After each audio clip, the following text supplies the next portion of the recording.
They say your wedding day is supposed to be the happiest day of your life. Mine was destroyed by my husband's family. But my graduation day, that's when I got my revenge. And 50 million people watched it happen live. Picture this, Columbia University, graduation morning. I'm standing in my cap and gown, 14 weeks pregnant, with a secret my husband doesn't know. He's there too, 20 feet away, holding divorce papers and standing next to the woman his mother paid to seduce him. 50 of his relatives surround me with cameras rolling, ready to humiliate me in front of 2,000 people. What they didn't know? In 30 minutes, I was closing an $800 million deal that would change global healthcare forever. What they didn't know? I had evidence their family matriarch was a murderer, and the FBI was waiting in the audience. What they didn't know? I wasn't the struggling student they thought I was. I was the most powerful woman in that room, and they were about to find out on live television. My husband thought he was ending our marriage. His mother thought she'd finally destroyed me. Instead, I was about to destroy their entire world while the cameras captured every second. This is the story of how I signed my divorce papers on stage while closing the biggest deal in medical history, how I revealed my pregnancy to my ex-husband in front of millions, and how I sent my mother-in-law to prison, all before lunch. If you love stories about women who refuse to stay down, about revenge served cold with a side of justice, then stay with me. Because what happened that morning changed my life forever, and I'm about to tell you every detail. Dawn was breaking over Manhattan, painting the Columbia University courtyard in shades of gold and pink. Graduates arrived in clusters, their black gowns billowing in the May morning breeze, surrounded by proud families clutching cameras and flowers. The air hummed with celebration, with relief, with the promise of new beginnings. I stood alone near the east entrance, my graduation gown already on, my phone clutched in one hand and a manila envelope in the other. My hand kept drifting to my stomach, a protective gesture I couldn't quite control. 14 weeks, 4 months until everything changed, 4 months until I became a mother, if I made it that long. Leora, my husband's voice cut through the morning chatter. I turned to see Brad Hartwell standing 10 feet away, his mother Diane beside him like a general surveying a battlefield. Behind them, at least 50 relatives formed a semicircle, their phones already raised and recording. And there, linking her arm through Brad's with practiced ease, was Ashley Morgan. 26 years old, blonde, wearing a white dress that looked bridal at someone else's celebration. My throat tightened. They'd planned this, every detail choreographed for maximum humiliation. "Sign them, Leora, ma'am," Diane said, her voice carrying across the courtyard loud enough for the cameras. "Let's end this charade with dignity."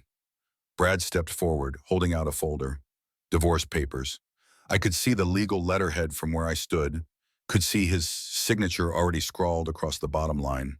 "It's better this way," Ashley added, her voice dripping with false sympathy. Clean break. I opened my mouth to speak, to tell Brad about the baby, about the life growing inside me that he'd helped create during the one weekend we'd felt like ourselves again. But before I could form the words, my phone buzzed in my pocket. 5 missed calls, all from the same number. Dr. James Whitmore, National Institutes of Health. I looked down at the divorce papers in Brad's hand, then at my phone, then back at the man I'd loved for 3 years. The man who'd promised to build a future with me. The man who was now trying to erase me from his life in front of an audience. He had no idea that in 32 minutes, I'd be closing the biggest deal in global health history. He had no idea I was carrying his daughter. He had no idea his mother was about to go to prison for murder. But he was about to find out all three, on live television, in front of 2,000 people and the world. "Don't," Brad said when I started to speak. "Don't make this harder, just sign." I looked at him, really looked at him. The weak jawline, the eyes that couldn't quite meet mine, the hand that trembled slightly as he held out the papers. This was the man I'd married, but he wasn't the man I'd fallen in love with. That man had been buried under 3 years of his mother's manipulation. But none of them knew what I'd been building in secret. None of them understood what was about to happen. So I smiled, small, controlled, the kind of smile that doesn't reach your eyes. "No," I said simply. The courtyard went silent. Even the arriving graduates seemed to sense something electric in the air. What? Brad's voice cracked slightly. I said no, I'm not signing them. Not here, not now, not on your terms. Diane's face flushed red. You don't have a choice. We're coming to that ceremony. We're sitting in the front row, and everyone will see you for what you are. Then I guess you should get good seats, I said, and walked past them into the auditorium. Behind me, I heard Diane's sharp command. Come on, let's make sure everyone sees this. They followed me like a parade of vultures, cameras raised, whispers spreading like wildfire. And with every step, my phone buzzed again. Whitmore, the United Nations, the deal that would change everything. 30 minutes. That's all I needed to wait. 30 minutes until the world discovered who I really was. Let me take you back to where this nightmare began. 3 years earlier, on a night that felt like fate, but turned out to be a carefully constructed trap. I was 26 years old, working my second job of the day, serving champagne at a Memorial Sloan Kettering charity gala. My feet ached in borrowed heels. My black uniform was borrowed too, and I had exactly 4 hours of sleep behind me because I'd been up until 3 in the morning working on my thesis. But I needed the money. Full scholarship to Columbia covered tuition, but not life in Manhattan, not groceries or subway cards or the textbooks that cost more than my weekly paycheck. I grew up in Fort Wayne, Indiana. My father was a mechanic. My mother taught third grade. We weren't rich, but we were happy. Until I was 16 and my father had a heart attack in our garage. He needed surgery, $80,000. We had insurance, but they denied the claim. Pre-existing condition, they said, a technicality that meant my father's life wasn't worth saving.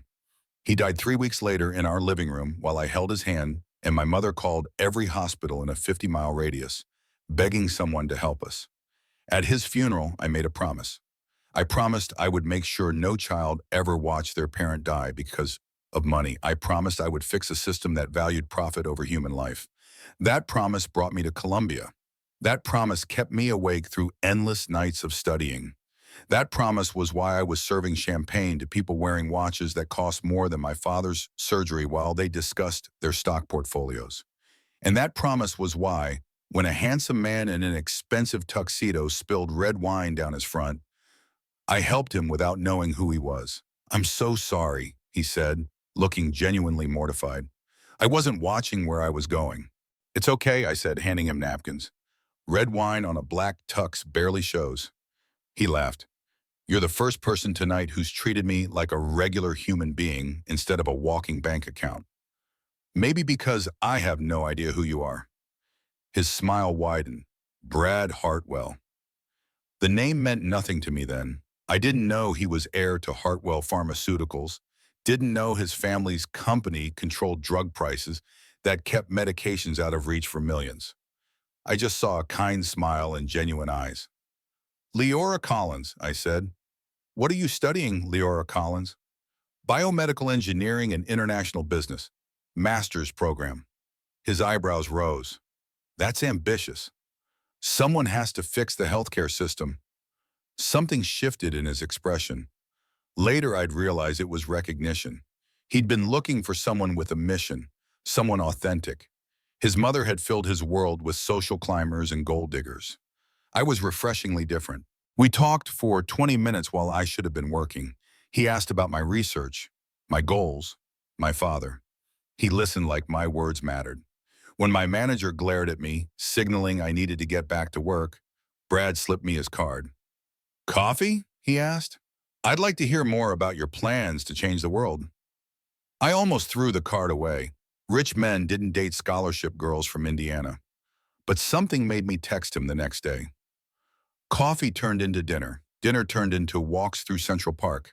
He showed up at my thesis presentations, sitting in the back row and asking thoughtful questions. He volunteered at free clinics on weekends. He talked about reforming pharmaceutical pricing from the inside, about using his family's company to do good. I fell in love with his idealism. I fell in love with the man who seemed to care about the same things I did. I should have paid more attention to the moment I met his mother. Christmas dinner, 6 months after we started dating. The Hartwell estate in Connecticut was everything I'd expected. Massive, cold, filled with art that cost more than my college education. Diane Hartwell sat at the head of a table that could seat 20, wearing diamonds that caught the light like small suns. "So," she said, her smile sharp and practiced, "Brad tells me you're still in school. How much longer will it take?" "I graduate in 2.5 years," I said. "And you're on scholarship?" "Full scholarship, academic merit." "How quaint," Diane said, the word dropping like a stone. "Brad does love his charity cases." Brad's hand tightened on his wine glass, but he said nothing. That should have been my first warning. The man I loved, who'd spent months telling me how much he admired my drive, couldn't defend me in front of his mother. But I was young and in love and stupid enough to believe I could win her over with hard work and kindness. I was wrong about that too. Brad proposed 18 months later on the Brooklyn Bridge at sunset. June 2022, the Manhattan skyline glittered behind him as he dropped to one knee. "Marry me," he said. "Help me change the industry. We'll do it together." I said yes because I believed him. I said yes because I thought love was enough. I said yes because I wanted to believe that together we could fix the broken system that killed my father. The wedding was small. September 2022. Diane attended but refused to smile in photos. Our honeymoon to Greece was cut short when Diane claimed a medical emergency. Brad flew back immediately. I followed 2 days later, my romantic getaway reduced to a lonely hotel room and a growing sense that I'd made a terrible mistake. The real trap sprung 1 week after our wedding. I found the document in Brad's briefcase while looking for his insurance card. Post-nuptial agreement, already signed. Terms clearly stated. If we divorced within 5 years, I got nothing. Not the apartment we lived in, not the joint accounts, nothing. "You signed this?" I confronted him in our bedroom, the paper shaking in my hands. "Without telling me?" "My mother insisted," he said, not meeting my eyes. "It's just protecting family assets." "Your mother? Brad, we're married. I'm your family now." "You don't understand. If I don't comply with her terms, I lose everything." "What terms?" He finally looked at me, and what I saw there made my blood run cold. Not anger or defensiveness, fear. "My father's trust," he said quietly. "I don't become CEO until I'm 35. If I divorce an unsuitable wife before then, the entire fortune goes to charity. $2 billion. And your mother decides what's unsuitable? It's only 3 more years. Then I get control. Then we can do whatever we want." Have you ever realized in a single moment that you've walked into a cage and the door just locked behind you? That's what it felt like. Standing in our bedroom, holding a legal document that proved I'd married a man who valued his inheritance more than his wife. But I was trapped. Divorced within 5 years meant I'd leave with nothing, branded a gold digger, my reputation destroyed before my career even started. So I made a choice. I'd play Diane's game for 3 years. I'd finish my degree. I'd build something she couldn't touch. I had no idea that 2 months later, I'd get the opportunity of a lifetime. Dr. James Whitmore approached me at a biotech conference in November 2022. 60 years old, silver hair, director of the National Institutes of Health. He'd been tracking my research on low-cost medication delivery systems. "The White House is assembling coalition," he said. "Global Health Access Initiative. $800 million partnership between the WHO, NIH, EU, and private pharmaceutical companies. We need someone to lead negotiations. Someone with expertise in both biomedical science and international business. Someone with moral courage." "Why me, Ayetbamo?" I asked. "Because you understand what's at stake. Because your father died from a preventable disease. Because you have the passion and the skill set we need. I'm still a student. So was Mark Zuckerberg when he built Facebook. Age doesn't matter, ability does. The project would take 18 months. Complete confidentiality required due to sensitive international politics and proprietary pharmaceutical research. No one could know, not colleagues, not friends, not family. The announcement would happen at your graduation, De Whitmore said. Symbolic. A new generation taking on old problems. The media will love it. I thought about my father. I thought about the promise I'd made at his funeral. I thought about the chance to save millions of lives. "I'm in," I said. I signed the non-disclosure agreement that night. And with it, I signed away my last chance to save my marriage. Because how could I explain to Brad why I was always working, always gone, always exhausted, when I couldn't tell him I was negotiating with world leaders and pharmaceutical executives? How could I make him understand when the woman he'd married became a stranger he could no longer recognize? I couldn't, and that silence created a void his mother filled with poison.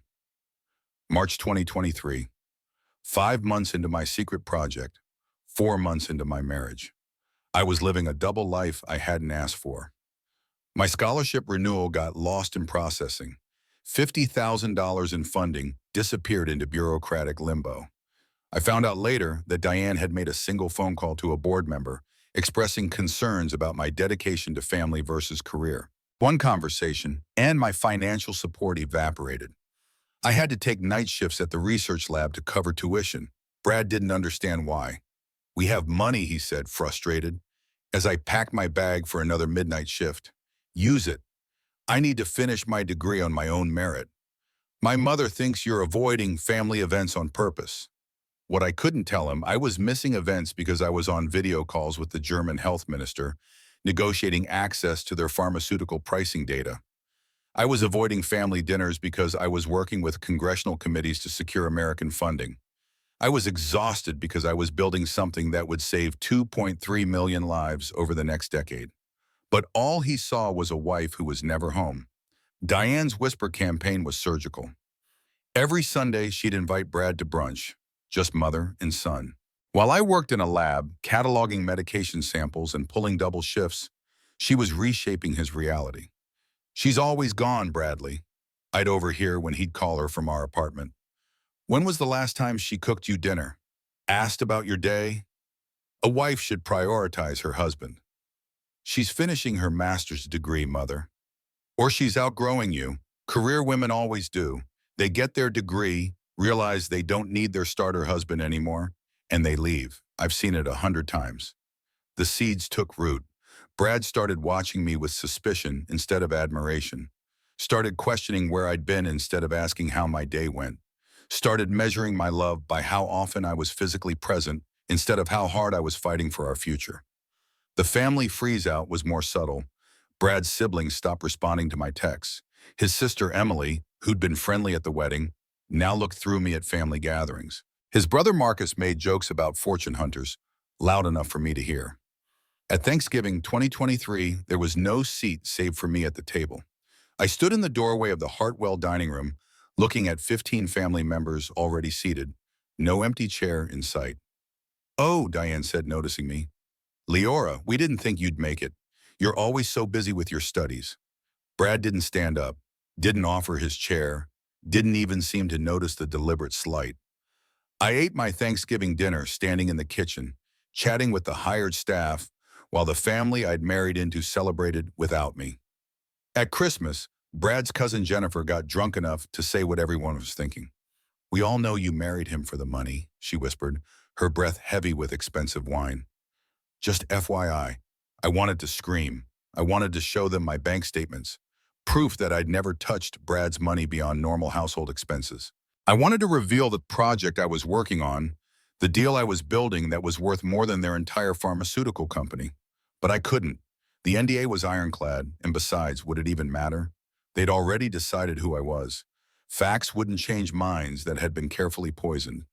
My double life became more complicated as the project intensified. On paper, I was a master's student who sometimes missed family dinners. In reality, I was conducting international negotiations that would reshape global healthcare. A typical day looked like this. 6 in the morning, video conference with the World Health Organization director in Geneva, discussing medication distribution frameworks for sub-Saharan Africa. 9 in the morning, Columbia classes, sitting next to 23-year-olds who complained about their thesis workload while I was drafting contracts that would affect 47 countries. 2 in the afternoon, negotiating with European Union pharmaceutical representatives about pricing structures and patent protections. 7 in the evening, three-way call with the Congressional Budget Committee, justifying why American taxpayers should invest in global health access. 11 at night, revising framework agreements, translating complex medical terminology into diplomatic language that 12 governments could agree on. 1 in the morning, Finally home. Brad asleep or pretending to be. Cold dinner in the refrigerator. Another day of my life documented in his mind as proof that I didn't care. What Brad saw, a wife who left early, came home late, was always exhausted and distant. What Diane told him, she's probably having an affair. Career women always do. They work late, they say, but really they're with someone who makes them feel important. What was actually happening? I was building a system to provide $15 medications to 47 million people who couldn't afford life-saving treatment. The irony was suffocating. I was doing exactly what Brad had claimed to want when we first met. Reforming the pharmaceutical industry, making medicine accessible, fighting the system that valued profit over human life. But because he couldn't see it, because I couldn't tell him, he interpreted my absence as abandonment, and his mother made sure that interpretation became his reality. February 2024 changed everything. Brad and I hadn't been intimate in months. The distance between us had become physical, emotional, absolute. We lived in the same apartment, but existed in different worlds. He resented my absence. I resented his inability to trust me. His mother's voice echoed in every conversation we had. Then Diane went to Florida. A medical procedure, she claimed. She'd be gone for 2 weeks. For the first time in 18 months, Brad and I were alone. Really alone. No Sunday brunches with his mother. No family obligations. No Diane's voice in his ear, reminding him that I wasn't enough. He booked a weekend at Mohonk Mountain House, a resort upstate, overlooking a lake, surrounded by mountains. The same place he'd proposed taking me on our honeymoon before Diane's emergency cut it short. I know I've been unfair, he said as we drove north, Manhattan disappearing in the rearview mirror. You're working so hard on your degree. I'm proud of you. I should have said that more. For 48 hours, I had my husband back. The man who'd listened to my dreams about changing healthcare. The man who'd supported my ambitions instead of resenting them. The man I'd fallen in love with. We hiked through winter woods. We ate dinner by a fireplace. We talked about the future like it was something we'd share instead of something that was pulling us apart. When you graduate, he said, we'll reset. I'll be CEO by then. We can do whatever we want. Travel, start a family, build the life we talked about. You want kids? I asked, surprised. We'd never discussed it seriously. With you? Yeah, I do. That night, we reconnected in every way that mattered. Emotionally, physically. For the first time in months, I felt like his wife instead of an obstacle he had to tolerate. I thought maybe we'd survive his mother after all. I thought maybe love could outlast manipulation. I thought maybe, just maybe, we'd be okay. I was wrong. Monday morning, we drove back to Manhattan. Diane was already there waiting in our apartment, and she'd brought someone with her. Bradley Leora, I want you to meet Ashley Morgan, Diane said, her smile sharp and predatory. She's going to be consulting with us on the CEO transition. Her father and I go way back. She'll be perfect to help you prepare for your new role. Ashley was 26, blonde, MBA from Wharton. From a wealthy Connecticut family Diane had known for decades. Beautiful in the way magazines celebrated, with perfect teeth and practiced laughter. I'm so excited to work with you, Ashley said to Brad, her hand lingering on his arm just a beat too long. I watched Diane watching them. Watched the satisfaction in her eyes as Brad responded to Ashley's attention. Watched the trap spring closed around all of us. Ashley started working with Brad immediately. Late nights at the office, business dinners that I wasn't invited to, weekend strategy sessions that couldn't include me because I wouldn't understand the business complexities. Within 2 weeks, Brad was different again. Distant, guilty, coming home smelling like perfume that wasn't mine. Within 4 weeks, I missed my period. I stared at the positive pregnancy test in Rachel's bathroom. My best friend from college, the one person who knew something big was happening with my secret project even if she didn't know the details. Oh my God, Rachel breathed. Are you okay? I calculated quickly. 6 weeks along, conceived during the Mohonk weekend, during those 48 hours when Brad had been himself again, when we'd reconnected, when I'd believed we still had a chance. I'm pregnant, I said, the words feeling surreal, with Brad's baby, and I couldn't finish the sentence. With Ashley, Rachel finished quietly. I don't know for sure, but Diane brought her in right after Mohonk. The timing is too perfect. She planned this. What are you going to do? I looked at the test, 2 pink lines. A daughter, though I didn't know that yet. A life I'd created with a man who was already gone. I'm going to tell him, I decided. Tonight, I'll make dinner. Something special. I'll tell him about the baby, and maybe it would save us. Maybe becoming parents would pull him back from whatever edge Diane was pushing him toward. Maybe. I was full of maybes that had no basis in reality. I made a reservation at Balthazar, the restaurant where Brad and I had our first official date, where he'd told me about his plans to reform pharmaceuticals, where I'd shared my dreams of universal healthcare access, where we'd believed we wanted the same things. I bought a new dress, wrapped the pregnancy test in a gift box, practiced my announcement. Remember Mohonk? Well, we made something beautiful. 7:30 in the evening, I sat alone at our table. Waited. 8:15. Brad texted. Running late, work thing. 9 o'clock. He arrived. Drunk. With Ashley and Diane. My heart shattered before they even reached the table. Leora, Diane's voice carried across the restaurant. What a surprise. We didn't know you'd be here. Sorry, babe, Brad slurred. His tie loosened, his eyes unfocused. Work dinner ran long. Didn't you get my text? You said you were running late, I managed. Not that you were bringing people. Oh no, Ashley said, her voice dripping with false sympathy. Are we interrupting date night? We can go. Nonsense, Diane cut in. We're all family. Squeeze in, Leora. I wanted to leave, wanted to walk out of that restaurant and never look back. But the gift box was in my purse. The news I needed to share. This might be my only chance. The conversation was torture. I tried multiple times to get Brad alone. Each time, Diane redirected. Ashley monopolized his attention, touching his arm, laughing at inside jokes about people I didn't know, meetings I wasn't part of. Diane ordered for me without asking. She'll have the salad. She's been looking puffy lately. My hand went to my stomach protectively. Was I showing already? Could she somehow know? Brad, I tried desperately. Can we please just talk, alone? It's important. Can it wait? He sounded irritated, exhausted. I'm wiped out. Bradley's been working 80-hour weeks, Diane said, preparing for the CEO transition. He needs a wife who supports him, not one who makes demands. I just need 5 minutes. You know what, Leora? Brad snapped, and the sharpness in his voice cut through me like glass. I can't do this tonight. I'm going home. He left, with Diane, with Ashley. Left me sitting alone at a table set for two, my announcement unspoken, my marriage dying in real time. The waiter brought the check.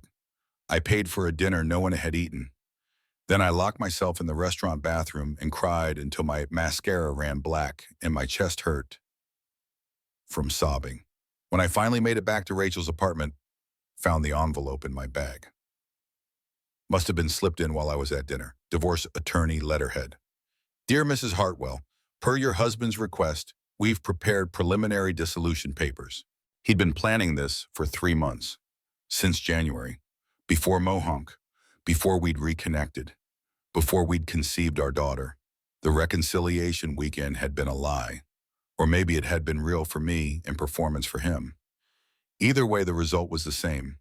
I was pregnant with a man who was divorcing me, a man I couldn't reach by phone because he had already blocked my number. I tried anyway, called 17 times. Each one went straight to voicemail. Brad, I just got a letter from a divorce lawyer. Please call me. Please, we need to talk. No response. I went to our apartment the next morning. My key didn't work. The locks had been changed. Mrs. Hartwell, the doorman said, awkwardly avoiding my eyes. I have instructions not to let you up. We're married. He can't just lock me out. I'm sorry, ma'am. I'm just following orders. My belongings were in boxes in the building's storage room. Everything I owned reduced to 6 cardboard containers. A note from a Brad was taped to the top box. Stay at a hotel. Bill it to my card. My lawyer will be in touch. Cold. Transactional. Like I was an employee being terminated instead of a wife he'd promised to cherish. I called Rachel, moved into her spare room, Spent 3 days in shock, trying to process what had happened. Then the final blow landed. 1 week before graduation, the New York Post ran a story. Hartwell heir dumps gold digger wife. The article had everything. Quotes from anonymous family sources claiming I'd married Brad for money. Doctored bank statements showing I'd transferred $200,000 from joint accounts. In reality, those were my student loan payments and tuition costs, my own money being used for my education. But presented without context, it looked like theft. Photos of Brad and Ashley at a charity gala, looking happy, the caption reading, "Finding Love Again." Columbia Gossip Instagram accounts picked it up. The comments section became a public execution. I always knew she was using him. Gold Digger 101. He dodged a bullet. Some of my classmates unfollowed me. A professor sent an email. Are these allegations true? We need to discuss academic integrity. My reputation, everything I'd built, was being destroyed by lies. And I couldn't defend myself. Couldn't reveal the $800 million deal I was negotiating. Couldn't explain why I'd been working late and missing dinners. The NDA bound me to silence while Diane dismantled my life piece by piece. I sat in Rachel's bathroom, pregnancy test on the sink, Googling abortion clinics. I couldn't bring a baby into this nightmare. Couldn't afford a child alone. Couldn't let Brad and Diane use my daughter as another weapon against me. Lee, Rachel knocked. You've been in there 30 minutes. Talk to me. I opened the door. I'm pregnant. It's Brad's. And I don't know if I can keep it. Well, sure, Rachel pulled me into a hug while I sobbed against her shoulder. Oh, honey, whatever you decide, I'm here. But do you want to know something first? What? You're about to graduate with a master's from Columbia. You're 29. You're brilliant. And from what you've hinted about this secret project, I think you might be more powerful than all of them combined. I pulled back. What are you saying?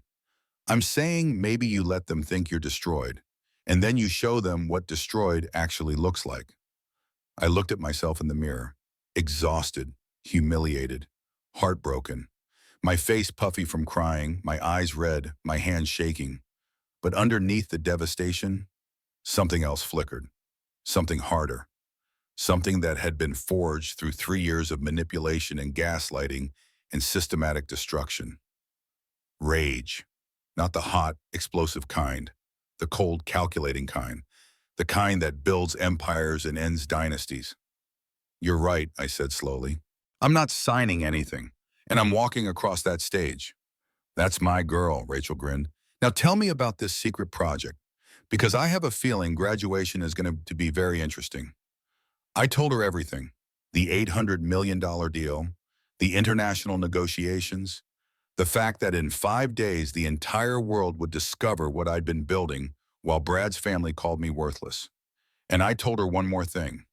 Something I discovered months ago while reviewing contracts for conflict of interest checks. Diane Hartwell had killed her husband, Brad's father, and I had the evidence to prove it. Let me tell you what I found, what I've been carrying for months, what would have sent Diane to prison if I'd revealed it immediately, but what I held back because the timing had to be perfect. December 2023, 8 months into the secret project. I was reviewing Hartwell Pharmaceuticals contracts for conflict of interest analysis. The Global Health Access Initiative couldn't include companies involved in price fixing or ethical violations. Every pharmaceutical partner had to be vetted thoroughly. Hartwell Pharma came up clean on paper. But I'm thorough, maybe too thorough. I dug deeper than necessary, looking at internal medication protocols from 2019, the year before Brad and I met. Robert Hartwell, Brad's father, died in July 2019. Accidental overdose, the death certificate said. A tragic combination of heart medication and sleep aids. Diane had been grief-stricken, according to family stories. A widow forced to take control of the company when her husband's declining health led to fatal mistakes. Except the medication combination in his system didn't make sense. I have a master's degree in biomedical engineering. I know drug interactions. And the combination that killed Robert Hartwell wasn't accidental. It was specific, deliberate. A particular pairing of drugs that causes respiratory failure when taken together. Contraindicated in every medical database. No doctor would have prescribed them simultaneously. But someone with access to multiple prescription pads could have filled them separately, made it look like confusion or forgetfulness instead of murder. I found the prescription records in archived files, Diane's signature on both, filled at different pharmacies on the same day, given to Robert over the course of 3 weeks until his system couldn't handle the toxic interaction. She'd killed him, methodically, to take control of a $2 billion company. I sat in Rachel's apartment at 3 in the morning, looking at documents that proved my mother-in-law was a murderer. My first instinct was to call the police immediately, turn her in, let justice happen. But Dr. Whitmore's voice echoed in my mind. This project is bigger than any of us. Millions of lives depend on it. We can't let personal issues derail it. If I reported Diane immediately, it would become a scandal. Pharmaceutical heiress arrested for murder. Every news outlet would cover it. And because I was married to her son, because I'd found the evidence, it would look like revenge, like a bitter daughter-in-law trying to destroy her husband's family. The Global Health Access Initiative would be tainted by association. 18 months of negotiations, $800 million in funding, 2.3 million lives saved over the next decade. All of it threatened because people would question my motives. So I made a choice. I gave the evidence to federal prosecutors anonymously through an attorney Rachel knew. I included a written request. Wait to arrest her until after my graduation. Give me 5 days. Let me finish this project cleanly, without the taint of family drama. The prosecutors agreed. They had time. Robert Hartwell had been dead for 5 years. A few more days wouldn't matter. They'd build their case quietly, coordinate with the FBI, make the arrest public on graduation day. Justice delayed for the greater good. That's what I told myself. But really, I was planning something else entirely. I was planning the perfect revenge. 5 days before graduation, Diane invited me to a family meeting. I knew it was a trap, but I went anyway because I needed to see Brad, needed one more chance to tell him about the pregnancy before everything exploded. The Hartwell estate in Connecticut looked like something out of a Gothic novel, all stone and shadows and old money. 40 family members waited inside, arranged in a semicircle like a jury. Diane stood at the front with a PowerPoint presentation projected on the wall. This wasn't a meeting, it was a trial, and I was the defendant. "Thank you all for coming," Diane began, her voice carrying that practiced authority of someone used to command. "We're here to address the Leora situation before it embarrasses this family any further." Click, first slide, photos of Brad and Ashley at various events, restaurants, charity galas, business conferences. The timeline showed dates going back to February, 8 months of documented togetherness. As you can see, Bradley has been unhappy for some time. Click, bank statements. My name highlighted next to $200,000 transfers. Leora has been systematically draining family resources while contributing nothing. The statements were doctored. The transfers were my own money, my student loans, and tuition costs. But presented this way, without context, it looked damning. Click. A quote attributed to unnamed Columbia professors. Ms. Collins has shown questionable dedication to her studies, often missing classes and failing to meet deadlines. Also lies, I'd maintained a 4.0 average while negotiating international treaties. But the audience didn't know that. "I think we all knew this marriage was a mistake," Diane continued. "But Brad's too kind to say it himself, so I'm going to say it for him." She turned to me. "Leora, you need to sign divorce papers tonight and leave this family quietly. Walk away, rebuild your life, or we will destroy you publicly at your graduation. We will make sure every person in that auditorium knows exactly who you are." I scanned the room, 40 faces looking back at me with varying degrees of judgment, pity, or satisfaction. Brad's siblings, his cousins, Diane's society friends, all united in their assessment that I didn't belong. "Where's Brad?" I asked. "Let me talk to him." "He doesn't want to see you," Diane said. "He's made his choice." "Just leave," Brad's cousin Jennifer added. "You're embarrassing yourself." Have you ever been in a room where everyone has decided your worth and nothing you say will change their minds? Where the truth doesn't matter because the story has already been written? I stood up slowly, looked at Diane and smiled. "No," I said simply. Diane's carefully controlled expression cracked. Excuse me? I said no. You want to humiliate me at graduation? Go ahead. Try buying.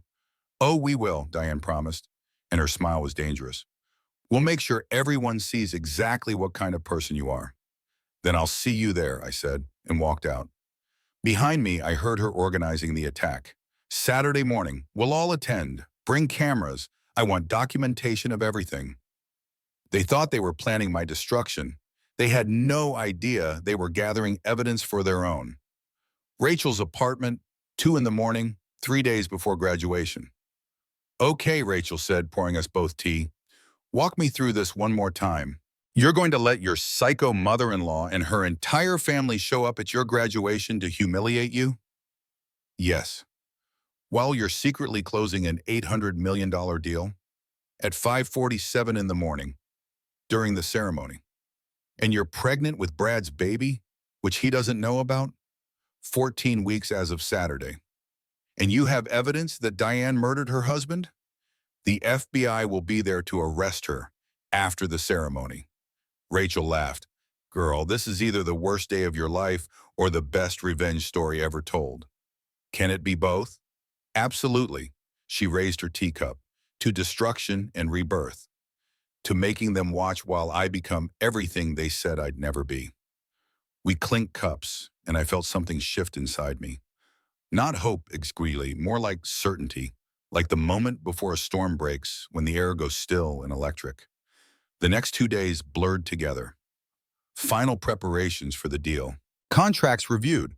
Timelines confirmed. Dr. Whitmore called with updates. The UN Deputy Secretary General will sign at exactly 11:47 a.m. on Geneva time, he said. That's 5:47 a.m. at New York time. Can you be available by phone? I'll be in the middle of the graduation ceremony. I know. Can you handle being on camera while dealing with everything else? I thought about Brad serving me divorce papers while cameras recorded. I thought about Diane's planned humiliation. I thought about 40 family members gathered to watch me fail. How many people will be watching, I asked. Estimates say 50 million live viewers. The UN wants this to be a global moment. New generation of leadership. 50 million people watching me sign the biggest deal in global health history, while my ex-husband and his family sat in the audience thinking they'd destroyed me. Then let's make sure they get a show, I said. The night before graduation, I stood in front of Rachel's bathroom mirror, hand on my stomach, practicing what I'd say. Hi, baby. Tomorrow's going to be a big day. You're going to meet the world. Well, the world is going to meet us. Your daddy is going to realize he made the biggest mistake of his life, and your grandmother is going to jail. But you and me, we're going to be fine. Better than fine. Rachel appeared in the doorway. You ready? No, but I'm doing it anyway. My phone buzzed. Text from Dr. Whitmore. UN rep confirmed, 5:47 a.m. The world is watching. Change the world, Leora. I looked at myself in the mirror one last time. The exhausted graduate student they'd dismissed as worthless. The wife they'd discarded like garbage. The daughter-in-law they'd tried to destroy. Tomorrow they'd discover who I really was, and there would be no coming back from what I was about to do. 5:15 in the morning, Columbia University courtyard. The sky was that particular shade of pre-dawn blue that makes everything feel suspended between darkness and light, like the world itself was holding its breath. I arrived alone. No family, no friends, just me in my graduation gown with my phone buzzing in my pocket and a secret that would detonate in 32 minutes. The courtyard was already filling with graduates and their families. I could hear laughter, excited chatter, the click of cameras capturing moments that would be treasured for lifetimes. Everyone here believed this morning was about celebrating the past 4 years of hard work. Only I knew it was about to become something else entirely. I saw them before they saw me. Brad stood near the east entrance with Diane and Ashley, surrounded by relatives who'd driven in from Connecticut specifically for this moment. Someone had organized matching white roses. They wore them pinned to their clothing like uniforms, a united front assembled to witness my humiliation. 50 people, maybe more, all with their phones raised, already recording. My hand went to my stomach automatically. 14 weeks. a daughter I'd been carrying alone while the father was busy planning our divorce. Diane spotted me first. Her smile was sharp and satisfied. Leora! Her voice carried across the courtyard, theatrical, designed to draw attention. Perfect timing. Before you walk across that stage today, we have some business to conclude. Other graduates were starting to notice, starting to watch. This was exactly what Diane wanted. An audience, witnesses, proof that I'd been given every chance to do this quietly. Brad stepped forward with a folder. His hand trembled slightly. He couldn't meet my eyes. Brad, I said softly, please, can we talk? Alone? Just for 5 minutes. There's nothing to talk about. It's over. Sign the papers. But I need to tell you something important. Diane interrupted, her voice loud enough to carry. Whatever manipulation you're planning, save it. Bradley has moved on. Ashley linked her arm through Brad's with practiced ease. We all have. It's time you did too. The relatives murmured agreement. Cameras clicked. Someone live-streamed this on Instagram. I could see the phone pointed at me, could imagine the comments already rolling in. I tried one more time. Brad, Ashley's voice dripping with false concern. Oh God, she's going to cry. Brad, let's just go. Just sign the papers, Leora, Brad said, and his voice cracked with exhaustion or guilt, or both. Don't make this harder than it needs to be. My phone buzzed, 5:17 a.m. Text from Dr. Whitmore. 30 minutes. Are you in position? I looked at Brad, really looked at him, at the man who'd once promised to change the world with me, who'd now become a stranger, molded by his mother's hands like clay. And I smiled. Not a big smile, not a happy one. Just a small curve of my lips that made Diane's eyes narrow with suspicion. No, I said clearly. The courtyard went silent. Even the other graduates seemed to sense something electric happening. What? Brad's voice was barely a whisper. I said no, I'm not signing them. Not here, not now, not on your terms. Diane's face flushed red. You don't have a choice. We're coming to that ceremony, we're sitting in the front row, and everyone will see you for what you are. I met her eyes, saw the calculation there, the certainty that she'd won, that she'd successfully removed me from her son's life and could finally install Ashley as the compliant daughter-in-law she'd always wanted. She had no idea what was coming. Then I guess you should get good seats, I said. I walked past them into the auditorium. Behind me, I heard Diane's sharp command. Come on, everyone inside, let's make sure we document everything. They followed me like a parade of vultures. 50 family members with matching white roses and raised cameras. Whispers spread through arriving graduates. I heard fragments. That's her. The gold digger. I saw the Instagram story. My reputation preceded me, carefully constructed by Diane's smear campaign. Inside, ushers directed graduates to their seats. I showed my credentials to an usher holding a clipboard. Leora Collins, I said. She scanned her list, then smiled warmly. Congratulations! You're in a special section, front row, stage left, reserved for honors graduates and keynote participants. Front row, perfect. Behind me, Diane's voice rose in indignation. Excuse me, we're family. We should be seated together. The usher checked her clipboard again. I'm sorry, ma'am. Family seating is in the general section. The front row is reserved exclusively for graduates receiving special recognition. I didn't stay to watch Diane's frustration. I made my way to the front row where other honors students were already gathering, chatting excitedly about their futures. They had no idea that one of their classmates was about to make history. From my seat, I could see the Hartwell family being directed to Section C, middle of the auditorium, 20 rows back, close enough to see the stage clearly, far enough that they couldn't reach me. Diane's face was tight with anger as she sat down. She'd planned to be front row, to loom over me, to make sure every camera captured my humiliation from the best angle. Instead, she was relegated to the middle with her entourage of witnesses, while I sat in the place of honor. 5:30 a.m. The ceremony began. Dean Richardson took the podium, welcomed the families, thanked the donors. The usual graduation rituals. Around me, students fidgeted with excitement. Parents took photos. The live stream camera operators checked their equipment. I sat perfectly still, phone in my hand, waiting. 5:35. My phone buzzed. Dr. Whitmore. CNN is in position. BBC and Al Jazeera feeds confirmed. We're streaming to 63 countries. Ready? I typed back. Ready. 5:40. Student speaker gave her address about chasing dreams and believing in yourself. The audience applauded. 2 rows ahead of me, I saw one of the CNN camera operators receive a message and nod. 5:42. Dean Richardson returned to the podium. He paused, looked down at his notes, then up at the audience with an expression of barely contained excitement. Before we begin conferring degrees, he said, we have an unprecedented announcement. One of our graduates has achieved something truly extraordinary, and we've been asked to share this moment with you. Murmurs rippled through the audience, 2,000 people leaning forward.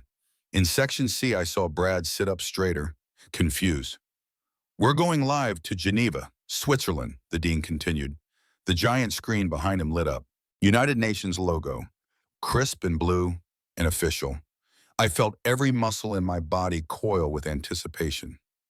This was it, the moment 18 months of secret work would become public. The moment I'd been holding my breath for. The moment everyone would discover who I really was. 5:45. Dr. James Whitmore appeared on screen. Distinguished in his suit, the UN conference room visible behind him, with flags of 12 nations arranged in a semicircle. Good morning, his voice boomed through the auditorium's speakers. I'm Dr. James Whitmore, Director of the National Institutes of Health. I'm here to announce the launch of the Global Health Access Initiative. The audience stirred. This was clearly bigger than a normal graduation announcement. This initiative, Dr. Whitmore continued, represents an $800 million partnership between the United Nations, World Health Organization, European Union, United States government, and a coalition of pharmaceutical companies. It will provide life-saving medications to 47 million people in underserved regions. It will reduce medication costs by 85%. It will save an estimated 2.3 million lives over the next decade. Applause started to build. Students were standing, parents looking impressed. This was huge, historic. But what did it have to do with a Columbia graduation? This partnership took 18 months to negotiate, Dr. Whitmore said. It required someone with expertise in biomedical science and international business, someone with diplomatic finesse and unwavering moral courage, someone who could bridge the gap between governments and corporations, between profit and purpose. The screen split, Dr. Whitmore on the left. On the right, a professional photo of me in business attire, hair pulled back, looking nothing like the exhausted graduate student everyone thought I was. Text appeared beneath my photo. Leora Collins, Chief Strategic Officer, Global Health Access Initiative. The auditorium exploded. Students gasped. Professors shot to their feet, beaming with pride.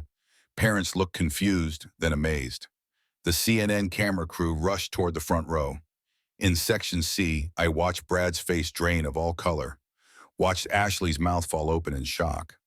Watched Diane grip her armrest so hard her knuckles turned white. Watched 50 family members lower their phones slowly, their certainty crumbling in real time. Leora negotiated with 12 governments and 8 pharmaceutical companies. Dr. Whitmore continued, his voice filled with emotion. She overcame opposition from industry groups determined to maintain high prices. She did this while completing her master's degree with highest honors. She did this in complete confidentiality, and she did this because... He paused. The entire auditorium held its breath. Because her father died of a preventable disease when she was 16. Because he couldn't afford the surgery that would have saved his life. Because Leora promised at his funeral that she'd make sure no child ever watched their parent die because of money. Today she kept that promise. The standing ovation was instantaneous. 2,000 people on their feet, applauding, some crying, the weight of what I'd accomplished settling over the room like dawn breaking. Leora is joining us now, Dr. Whitmore said. She'll be authorizing the final release of funds and officially launching this initiative.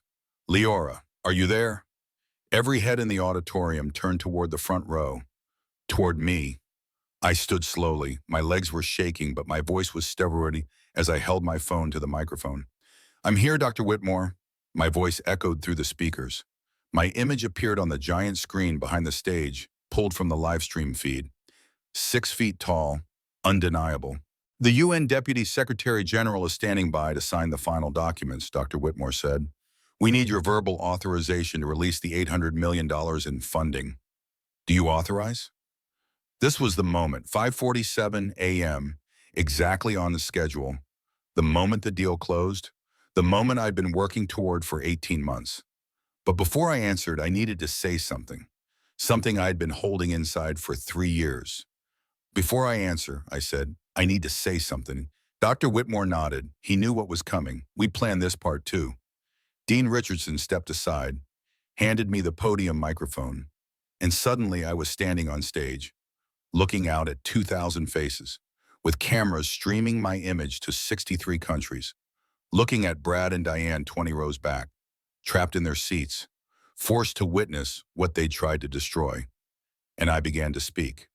My name is Leora Collins. I'm 29 years old. I grew up in Fort Wayne, Indiana. My father was a mechanic. My mother was a teacher. We weren't rich, but we were happy. Until my father had a heart attack in our garage when I was 16 years old. The auditorium was completely silent. Not a cough, not a whisper. 2,000 people barely breathing. He needed surgery. It cost $80,000. We had insurance, but they denied the claim. Pre-existing condition, they said. A technicality that meant my father's life wasn't worth saving according to an algorithm somewhere. My voice cracked slightly. I steadied it. My father died in our living room 3 weeks later. I held his hand while my mother called every hospital in a 50-mile radius, begging someone to help us. No one did. Because we didn't have money. Because profit mattered more than human life. I could see people crying in the audience, parents holding their children tighter. Students who'd never considered what it meant to watch someone die from lack of access to care. At his funeral, I made a promise. I promised I would make sure no child ever watched their parent die because of money. I promised I would fix a broken system that valued quarterly earnings over human lives. For the past 18 months, I've been keeping that promise. Every late night, every missed dinner, every time someone said I was working too hard or being selfish or abandoning my responsibilities. I was negotiating to save 2.3 million lives. I looked directly at Section C, at Brad's white face, at Diane's frozen expression. People will judge you when they don't see the whole picture. They'll call you a gold digger when you're actually building something priceless. They'll say, you've abandoned your family when you're actually trying to save thousands of families. They'll question your character when you're proving it every single day in silence. My hand went to my stomach. Not dramatically, just naturally. And I watched understanding dawn on Brad's face. This morning I was served divorce papers in front of 50 people with cameras. I was told to sign them quietly, to disappear, to accept that I'm not enough, that my ambitions made me a bad wife, that my success made me selfish. The crowd was murmuring now, understanding dawning. This wasn't just a graduation speech. This was a reckoning, but I need everyone here to know something. I need my future daughter to know something. I pulled the divorce papers from my gown pocket, held them up for everyone to see. Yes, I'm 14 weeks pregnant, and her father, my soon-to-be ex-husband, found out about it the same way you just did, on live television, because he wouldn't listen to me this morning when I tried to tell him, because he was too busy serving me divorce papers to hear that he was also divorcing his child. The camera cut to Brad, standing now, hand over his mouth, face white as bone. The image of him appeared on the giant screen, his shock broadcast to 63 countries. He chose to believe his mother's lies instead of his wife's truth. He chose inheritance over integrity. He chose money and convenience over love and partnership. He chose comfort over courage. Tears were streaming down my face now, but my voice was strong, clear, certain. So I'm going to make a choice too. I choose my daughter. I choose the 2.3 million people who will live because of this project. I choose myself. I choose the woman I've become instead of the woman his family wanted me to be. I held the divorce papers higher. Cameras zoomed in, and I'm signing these papers. Because I don't fight for people who won't fight for me. Because I don't teach my daughter that love means making yourself smaller. Because I don't beg for a place in someone's life when I can build my own empire. I signed them right there on stage. The sound of pen on paper amplified through the speakers, cameras flashing like lightning. The divorce papers held up, signed, complete. Then I looked directly at the camera, at Dr. Whitmore waiting on screen, at 50 million people watching worldwide. Dr. Whitmore, I authorized the release of $800 million for the Global Health Access Initiative. Let's save some lives. The auditorium erupted, not just applause, screaming, students standing on chairs, professors openly crying, parents hugging each other, strangers holding hands with the people next to them, swept up in something bigger than a graduation ceremony. This was a moment, the kind that gets replayed and discussed and analyzed, the kind that becomes a reference point, the kind that changes culture. Dr. Whitmore appeared on screen, his eyes glistening. Authorization confirmed. Ladies and gentlemen, the Global Health Access Initiative is officially launched. Behind him, the UN Deputy Secretary General signed the documents on camera. $800 million released, 47 countries affected, 2.3 million lives saved. History made. Dr. Whitmore continued, his voice swelling with pride. Leora, as Chief Strategic Officer, you'll be relocating to Geneva in 30 days. Your salary is $12 million annually. Your team of 200 is already assembled. Congratulations. You've made history. $12 million annually. The number echoed through the auditorium. More money than the entire Hartwell family fortune could generate in interest. The social media explosion happened in real time. I could see students checking their phones, their faces lighting up with shock. It's trending #1 worldwide. 4 million people watching on TikTok Live. Did she really just sign divorce papers while closing an $800 million deal? Hashtag graduation revenge. In Section C, the unraveling was visible, even from the stage. Brad was standing trying to move toward the aisle. Diane grabbed his arm, hissing something I couldn't hear. He shook her off violently. She's pregnant, I heard him say, his voice carrying in the momentary lull. With my child. And oh God, what did I do? Ashley tried to touch his shoulder. Brad, maybe we should get away from me, he said, loud enough that the people around them turned to stare. The relatives who'd come to witness my humiliation were backing away from Diane. Phones out now, but not recording me, recording her, capturing her collapse. Then security appeared. 2 men in suits moving through the aisle towards Section C. Federal agents, badges displayed. The camera operators noticed, swung their equipment to capture it. Mrs. Hartwell, one agent's voice carried through the auditorium.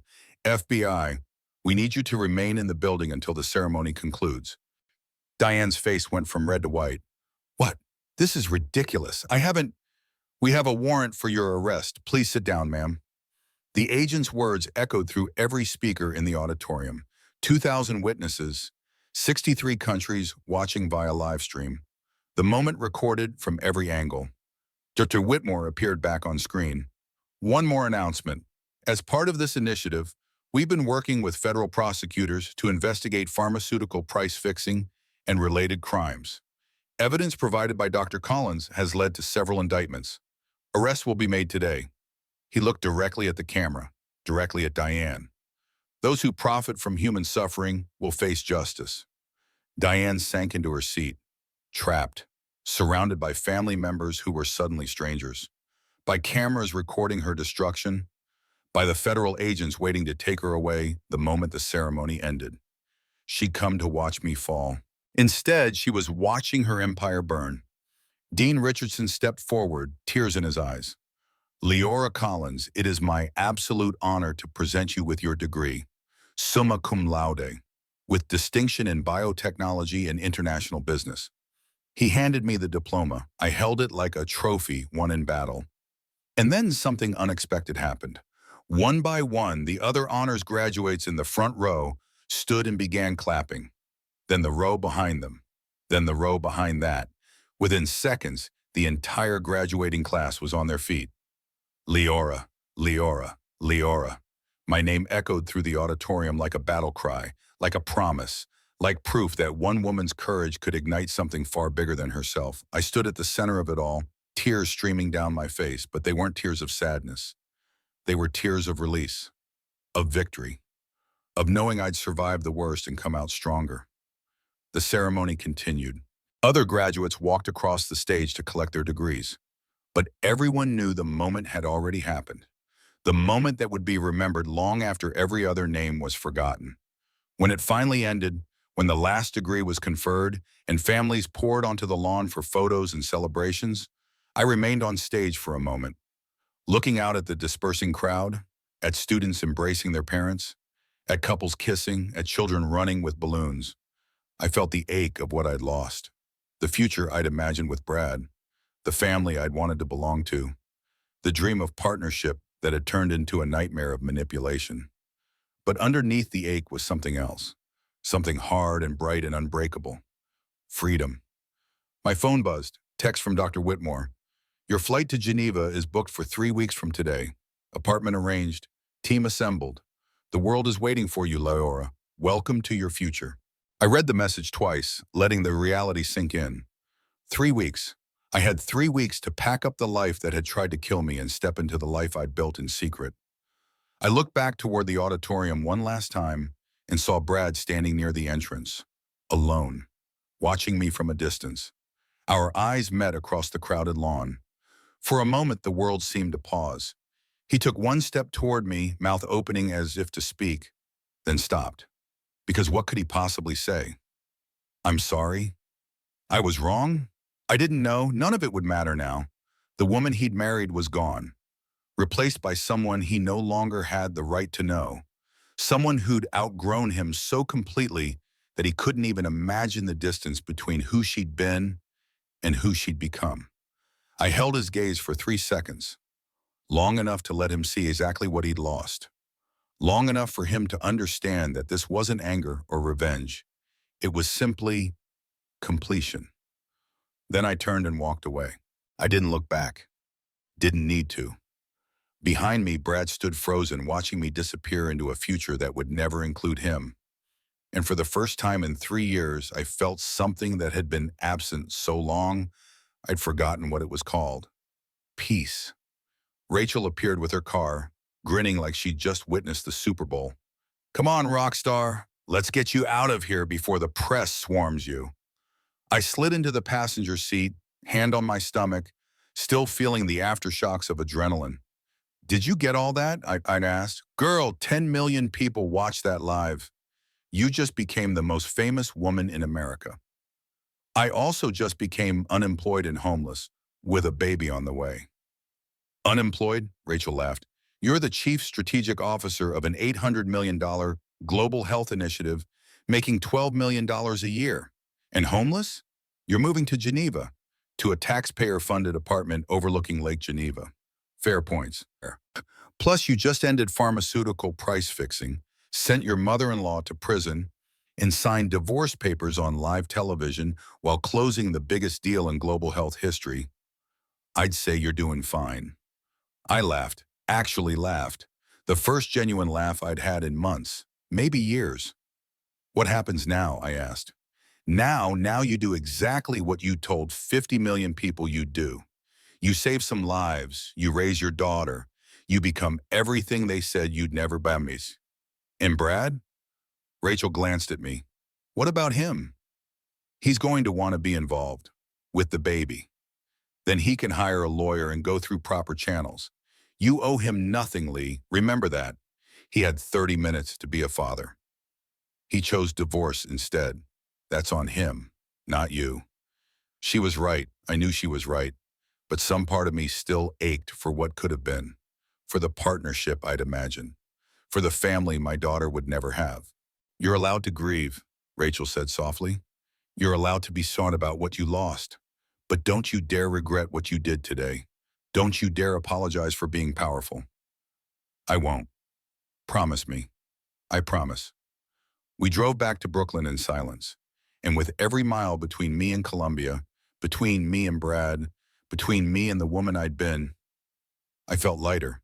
By the time we pulled up to Rachel's apartment, my phone had 63 text messages, 41 missed calls, and 17 voicemails. Dr. Whitmore, my advisor, news outlets requesting interviews, a literary agent wanting to discuss book deals, Time magazine, they were asking about their Person of the Year cover, and one message from a number I didn't recognize. "This is Brad. Please, we need to talk." I didn't know. I swear to God, I didn't know. I deleted it without responding. Whatever he didn't know, he could have known. He'd chosen not to ask, chosen not to listen, chosen his mother's voice over his wife's truth, and now he'd live with that choice forever. The press found me within 3 hours. Rachel's apartment building in Brooklyn suddenly had news vans parked outside, reporters camping on the sidewalk with cameras and microphones. My face was on every news channel, my story trending on every platform. Pharmaceutical heiress leads historic health initiative.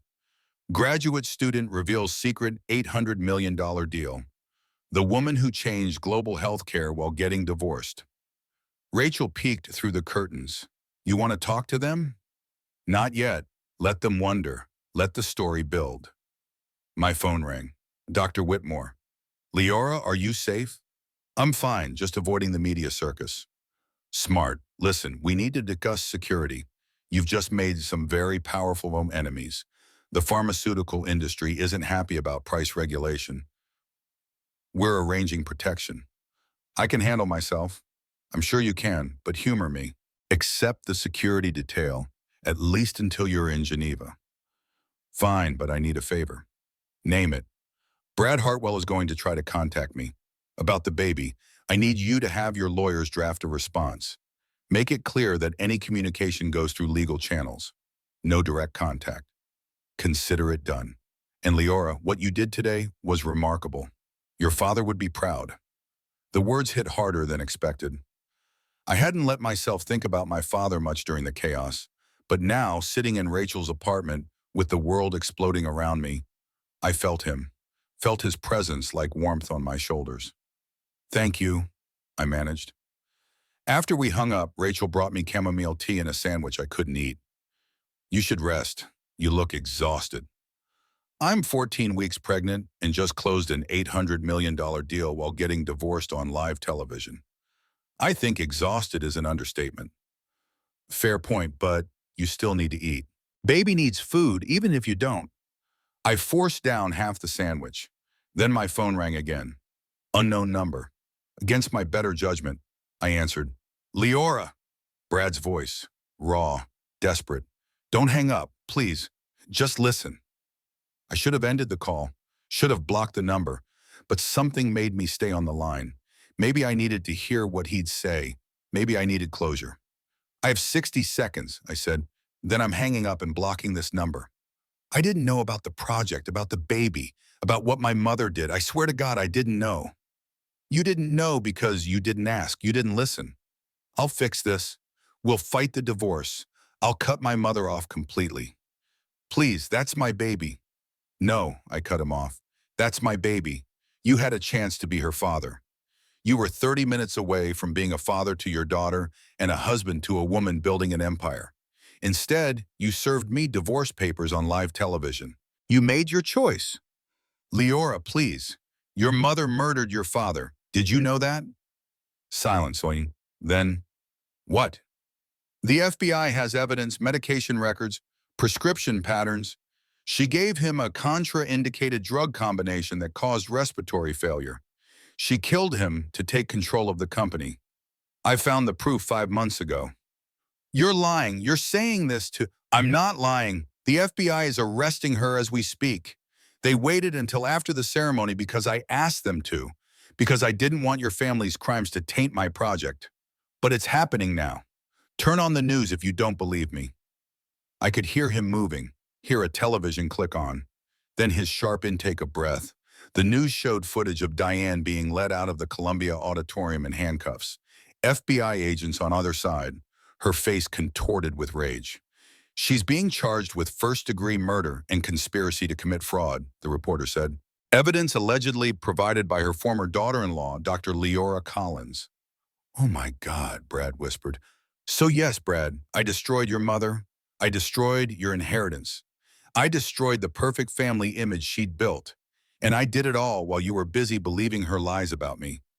While you were serving me divorce papers. while you were falling for her chosen replacement. Ashley didn't know. My mother paid her to. I know what your mother did. I know everything. That's the difference between you and me. I asked questions. I had investigated. I found the truth while you just accepted whatever your mother told you. What do I do now? The question hung in the air. He sounded lost, broken, like a child whose entire world had just collapsed. And I felt nothing, no sympathy, and no desire to comfort him, no urge to fix his pain. That's not my problem anymore, I said. You made me sign divorce papers this morning. So I'm divorced. I'm free. And you're exactly where you chose to be. Alone. Please don't do this. Let me be a father. Let me hire a lawyer. Go through proper channels. But understand something, Brad. You don't get to waltz back into my life because it's suddenly convenient. You don't get to claim fatherhood after you abandoned your daughter before you even knew she existed. You made your choice. Now live with it. I hung up, blocked the number, and felt something shift in my chest. Not satisfaction, exactly. More like finality. Rachel looked at me. You okay? I'm great. The news coverage continued for days. Diane's arrest became a national story. The evidence I'd provided to prosecutors painted a picture of systematic murder, fraud, and price fixing that went back decades. Hartwell Pharmaceuticals stock plummeted. The board called emergency meetings. Brad was removed as president in waiting. The family fortune, tied up in company shares, lost 90% of its value overnight. Ashley Morgan gave an interview to CNN crying, claiming she'd been manipulated by Diane, that she'd been paid $50,000 to seduce Brad, that she hadn't known he was married until a week before graduation. I'm so ashamed, she sobbed on camera. I was in debt.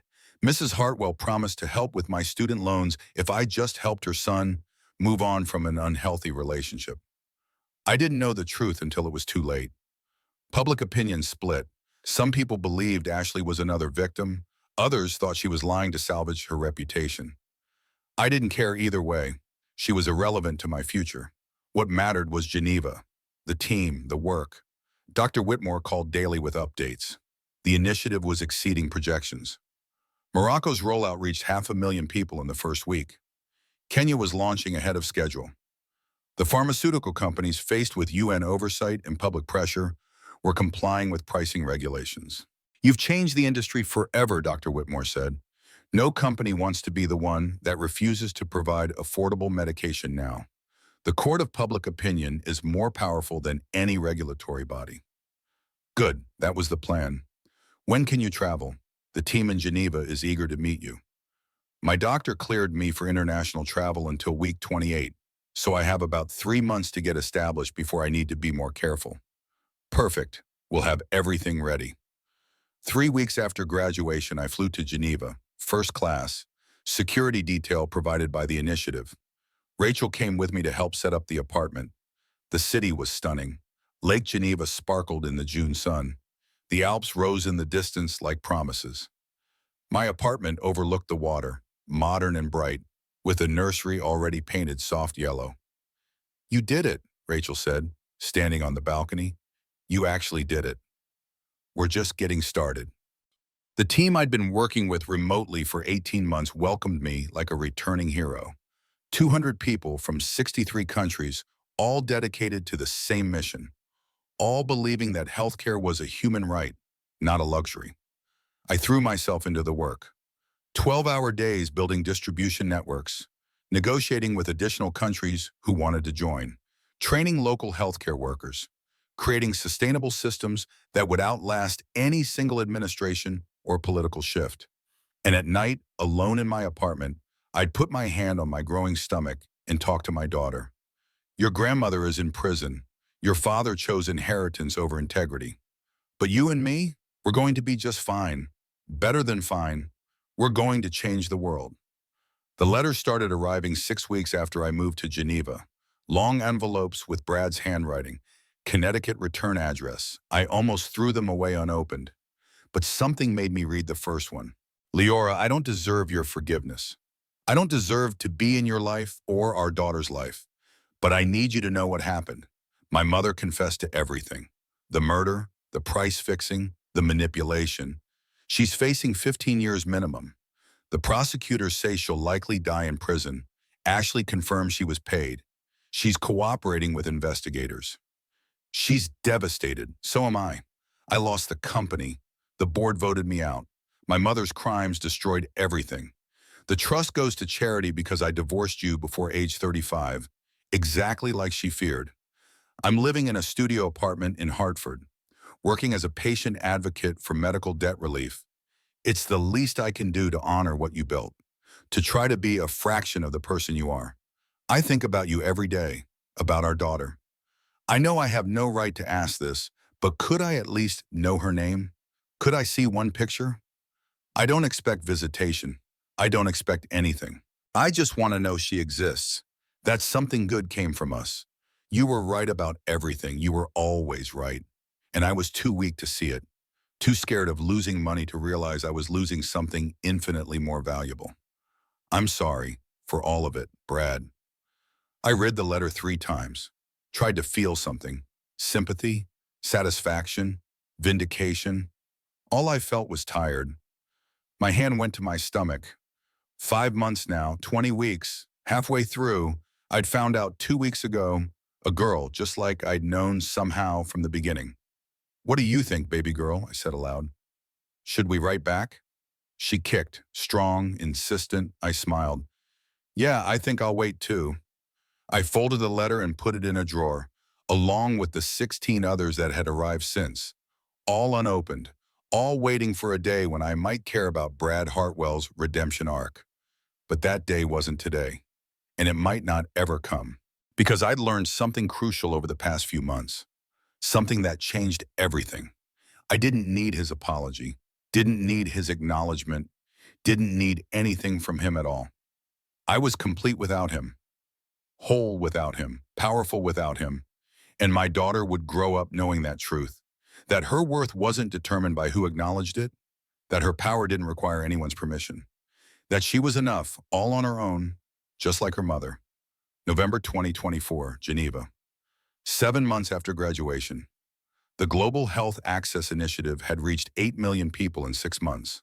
Morocco, Kenya, Ghana, Philippines, Vietnam, Bolivia.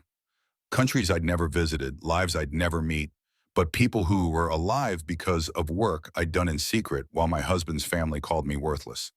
Time magazine put me on their cover. The woman who changed global health. Forbes wrote a profile. How a 29-year-old dismantled Big Pharma's stranglehold. The United Nations nominated me for their humanitarian award. My team was thriving, distribution networks established in 47 countries. Pharmaceutical companies competing to be part of the initiative, desperate for the positive press and moral legitimacy it provided.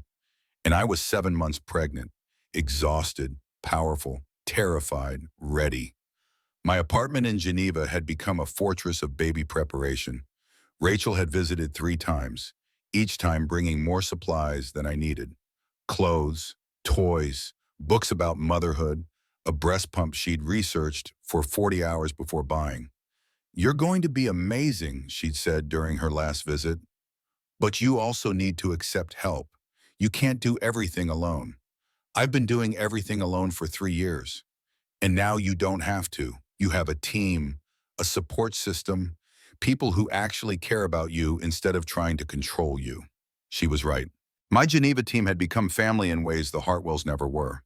They'd thrown me a baby shower that felt more genuine than my wedding.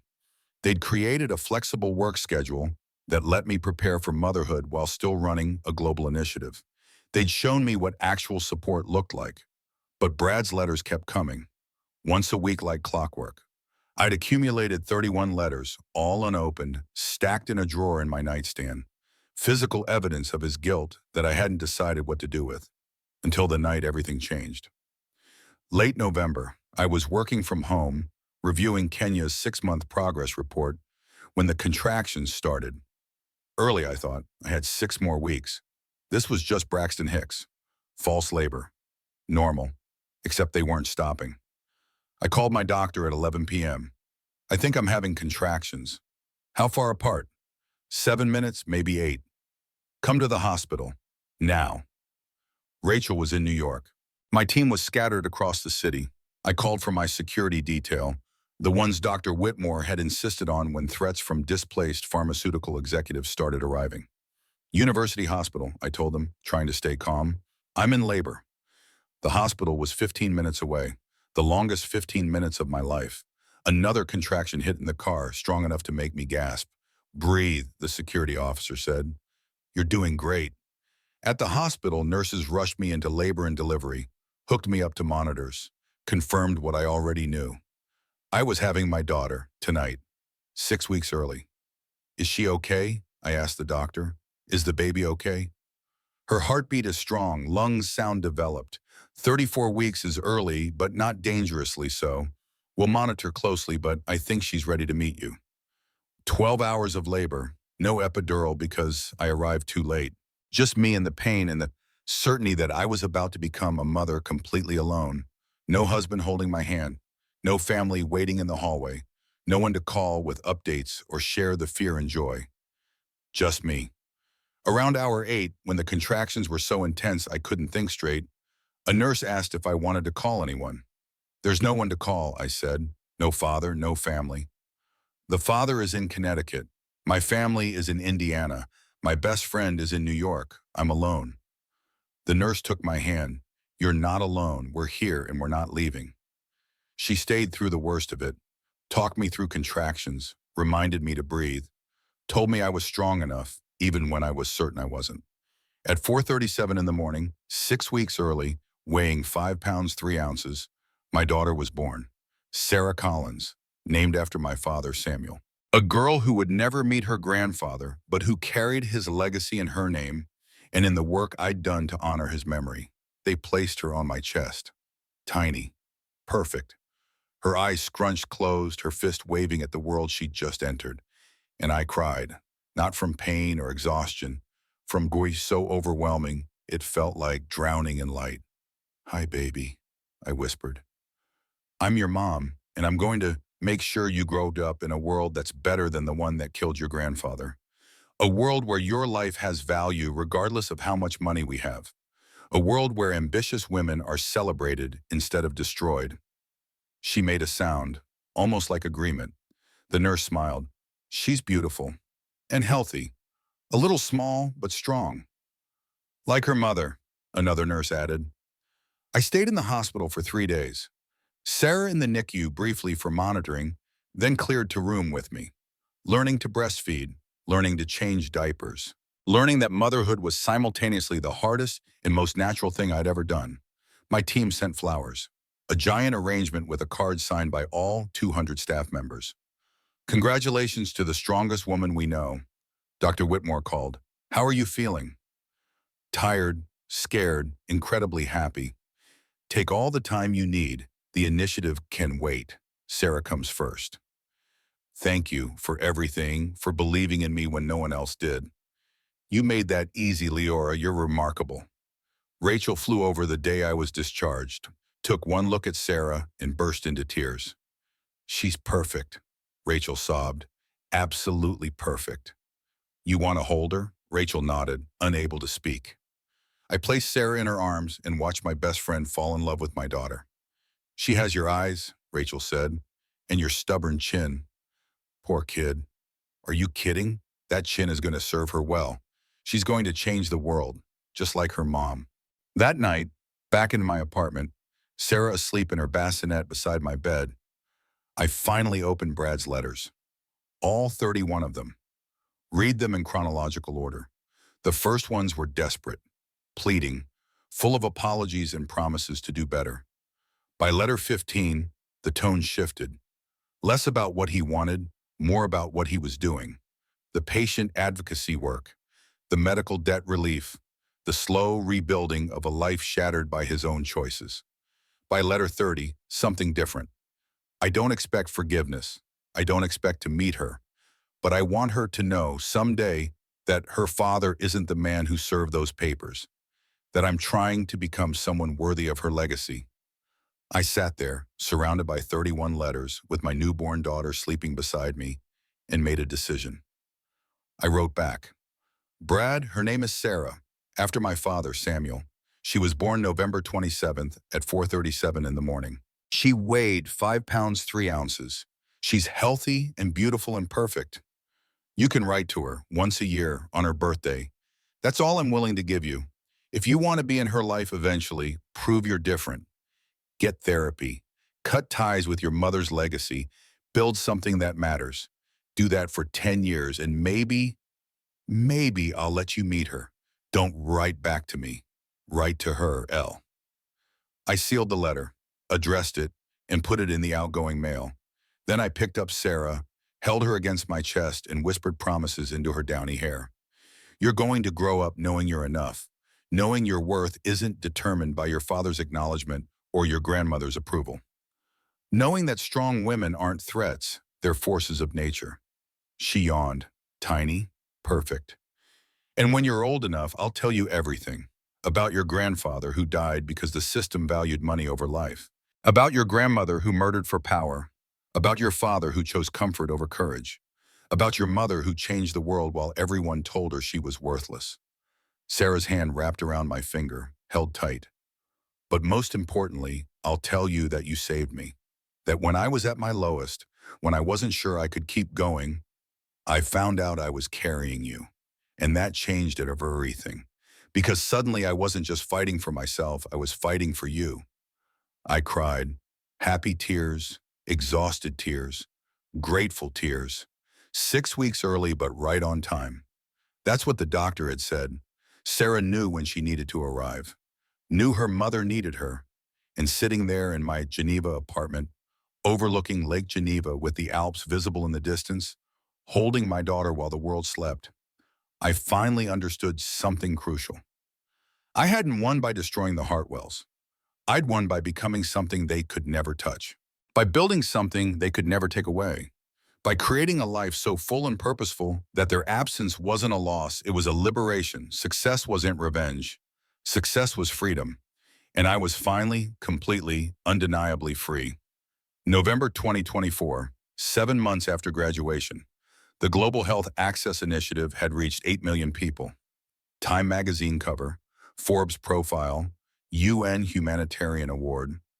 Everything I'd fought for was succeeding beyond projections, and I was 7 months pregnant, alone in Geneva with a team that had become family and a future I was building one day at a time. Late November night, working from home when contractions started. 6 weeks early. Come to the hospital now, my doctor said. The security detail Dr. Whitmore insisted on drove me through Geneva's quiet streets. 15 minutes that felt like hours. Another contraction hit, strong enough to steal my breath. At the hospital, monitors confirmed what my body already knew. She was coming. Tonight. Is she okay, I asked. 34 weeks is early, but not dangerous. She's ready to meet you. 12 hours of labor. No epidural because I arrived too late. No husband, no family. Just me and nurses who stayed through the worst of it. There's no one to call, I told them. You're not alone, one nurse said, holding my hand. We're here. At 4:37 in the morning, Sarah Collins was born. 5 pounds, 3 ounces. Perfect. They placed her on my chest, tiny fist waving at the world. And I cried tears of joy so overwhelming it felt like drowning in light. Hi, baby, I'm your mom, and I'm going to make sure you grow up in a world where your life has value regardless of money, where ambitious women are celebrated, not destroyed. She made a sound like agreement. 3 days in the hospital, learning to breastfeed, change diapers, be a mother. My team sent flowers. Doctor Whitmore called. Take all the time you need. Sarah comes first. Rachel flew from New York the day I was discharged. She's perfect, Rachel sobbed, holding Sarah. Absolutely perfect. That night, back home with Sarah asleep beside my bed, I finally opened Brad's letters. All 31 that had arrived over the past months. The first one's desperate, pleading. By letter 15, different. About the patient advocacy work he'd started. Medical debt relief, rebuilding a shattered life. Letter 30, I don't expect forgiveness or to meet her, but I want her to know someday that I'm trying to become someone worthy of her legacy. I wrote back one letter. Her name is Sarah, after my father Samuel, born November 27th. You can write to her once a year on her birthday. If you want to be in her life eventually, prove you're different. Get therapy. Build something that matters. Do that for 10 years and maybe I'll let you meet her. Don't write back to me. Write to her. I sealed it, mailed it, and picked up Sarah, whispering promises into her hair. You're going to know you're enough, that your worth isn't determined by your father's acknowledgement, that strong women aren't threats. They're forces of nature. Her hand wrapped around my finger, held tight. 2 years passed. Sarah's second birthday party with my chosen family. Small, perfect, enough. The phone rang. Brad's voice. My mother died in prison, heart attack. I felt nothing. Why are you telling me? Because I thought you should know, and to thank you for giving me the truth. How's Sarah, Bud? He asked. Perfect. She's 2 today. Happy birthday, Sarah, he said softly. Brad, why did you really call? To ask if 10 years is still the timeline. It is. Will you tell her about me? I looked at Sarah's crib. I'll tell her the truth. That you made mistakes, but you're trying to be better. Whether she wants to meet you is her choice. That's fair. Are you actually different? Long pause. I'm in therapy 3 times a week, working medical debt relief, living in a 400 square foot apartment, donated everything I have left. I'm not the man who served those papers. I'm trying. Okay. He hung up. I sat there feeling something unexpected. Not forgiveness exactly, but the beginning of it. He'd lost everything, mother, fortune, company, daughter, wife, and he was trying. That didn't mean I'd let him back in, but maybe in 8 more years I'd give him the chance to prove he'd changed. Maybe. Sarah turned 3, then 4. She asked about her father. Where's my daddy? He lives far away. He made mistakes, so it's just you and me. That's okay. You were the best mommy ever. 4 years old and already wise, already strong. Like her mother, the letters kept coming, 1 per year. I saved them all for Sarah to decide about when she was older. 7 more years until the 10-year mark. 7 more years to prepare Sarah for the truth. 7 more years to decide if I'd forgiven him. Not for him, for Sarah. Because that's what real love looked like, giving your child choices even when those choices scared you. So I waited, January 2031, Sarah's 10th birthday, a decade since that Columbia courtyard, since I'd closed an $800 million deal while getting divorced on live television. Since I'd walked away from the man who'd chosen everything over me. Sarah was extraordinary, smart, kind, curious. She asked questions about medicine, international relations, why healthcare wasn't fair. Everyone should see a doctor, she'd say. You're right. That's why I do what I do. The Global Health Access Initiative had reached 200 million people, 112 countries, 7.1 million lives saved. What I'd started had become permanent global infrastructure. After Sarah's birthday party, I sat her down. I need to tell you about your father. Okay, Mommy. He's been writing to you every year. I saved all 10 letters, but first I need to tell you the whole story. I told her everything about Brad, Diane, the manipulation, graduation day, the arrest. I showed her the videos on YouTube, the speech, the deal closing, the FBI taking Diane away. Sarah watched silently. When it ended, tears in her eyes. You're really brave, Mommy. I had you to fight for. Do you hate him? No, but I'm indifferent. If you want to meet him, I won't stop you. Do you think he's good now? I think he's trying, but that's for you to decide. That night, Sarah read all 10 letters. At midnight, she came to me. Can we call him? My hands shook, dialing Brad's number. Leora? I have someone who wants to talk to you. Hello? Is this Sarah? Hi, I'm Sarah. I read your letters. Happy birthday. 10 years old. Wow. Mommy says you made mistakes, but you're trying to be better. I am. I promise. I'm so sorry I wasn't there. It's okay. Mommy's really good at being both parents. They talked 20 minutes, Sarah asking questions, Brad answering honestly. He sounds sad, Sarah said after. He missed knowing you. Can we meet him? 3 weeks later, Brad flew to Geneva. We met at a cafe by Lake Geneva. He saw Sarah and stopped. tears streaming. Sarah. Hi, I'm Sarah. I'm 10. You're beautiful. You look just like your mom. They talked for an hour, then Sarah asked, can we have dinner? All three of us? At dinner, Brad apologized. I stopped him. I don't need apologies. This is about you and Sarah. If you want to be in her life, you earn it with her, not me. And if you hurt her, I end this permanently. I understand. Sarah spent the weekend with Brad, supervised visits, building whatever relationship they might have. Sunday, before his flight. Can he visit again? Do you want him to? I think so. He's nice, he's sad, but he's nice. Then quarterly, 4 times a year, and if it's ever too much, we stop. At the airport, Brad said, thank you for this chance. I'm not doing it for you. Sarah wanted to meet you. I won't let my anger limit her options. You're an amazing mother, Tim. I know. He laughed. Still the strongest person I've ever met. I had to be. You left me no choice. Did you ever? Are you? Am I dating? None of your business. But yes, 2 years. He's wonderful. Treats Sarah like his own. He's everything you were meant. Good. You deserve that. I do.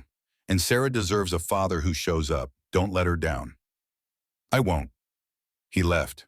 Back to Connecticut. Back to his small life built from ruins. That night, Sarah asked, do you still love him? No, baby. That was a different person. A different life. Are you happy now? So happy. Are you? Really happy. I like having a dad, but I like it being just us too. I'm good, because no matter what, it's always us. Partners. Partners. 10 years after the worst day became the best day. 10 years after signing divorce papers while closing an $800 million deal. 10 years after choosing myself and my daughter. And here we were, thriving, complete. The revenge I'd planned hadn't been revenge at all. It had been liberation. Freedom to build exactly the life I wanted. Freedom to raise a daughter who believed she could do anything. They'd tried to destroy me. Instead, I destroyed their entire worldview. And I was exactly where I was supposed to be. Free. 20 years after graduation, January 2041. Sarah was 25. Medical school at Johns Hopkins, top of her class. Already recruited by the WHO for their Next Generation Leadership Program. I'm going to finish what you started, Mom. Universal health care, global access, no exceptions. I know you will. I was 54, retired from executive director at 40, now teaching at Graduate Institute Geneva and serving on the UN Health Advisory Board. Married Marcus 5 years ago, the kind director who'd loved Sarah as his own, who'd proven partnership meant support, not control. Brad was 62, still in patient advocacy, still visiting Sarah quarterly. He'd become a decent father through consistency and effort. Not great, not the involved dad from the beginning, but decent, present, trying. The Global Health Access Initiative had reached 312 million people, 147 countries, 12.4 million lives saved, medication costs down 92%. What I'd built as a graduate student while getting divorced had become the largest healthcare reform in human history. Sarah's 15th birthday, she'd said, Mom, I read an article. They called you the mother who revolutionized medicine while raising a daughter alone, like your identity was being a mom. How'd that make you feel? Annoyed. You're not just my mom. You're Dr. Collins. You saved 12 million lives. You're all of it. But being your mom is still my favorite job. I know, but you shouldn't have to choose. Your generation won't accept that reduction. Now, standing on my balcony overlooking Lake Geneva, I thought about the girl I'd been. 26, serving champagne, meeting a man who seemed kind but was too weak. I thought about the woman standing in Columbia's courtyard, pregnant and alone, carrying a secret that would change the world. The speech, the deal, the papers signed on stage, the daughter raised, the empire built. My phone buzzed. Sarah, Mom, I got it. Who Deputy Director for Global Health Strategy? I start in January. Sarah, that's incredible. I'm building on what you created, making it bigger. You're not following my footsteps. You're blazing your own trail, and I'm so proud. Thanks, Mom, for showing me what strong women look like. For teaching me success isn't about making others comfortable, for proving women can build empires while raising daughters. You did that on your own, baby girl. After we hung up, tears streamed down my face. Grateful tears, victorious tears. Marcus came out. You okay? Perfect. Sarah got the WHO position. Of course she did. She's your daughter. He wrapped his arms around me. Standing there in the life I'd built from ashes, I felt complete peace. They'd served me divorce papers minutes from closing an $800 million deal. Thought they were ending me. They'd actually been setting me free.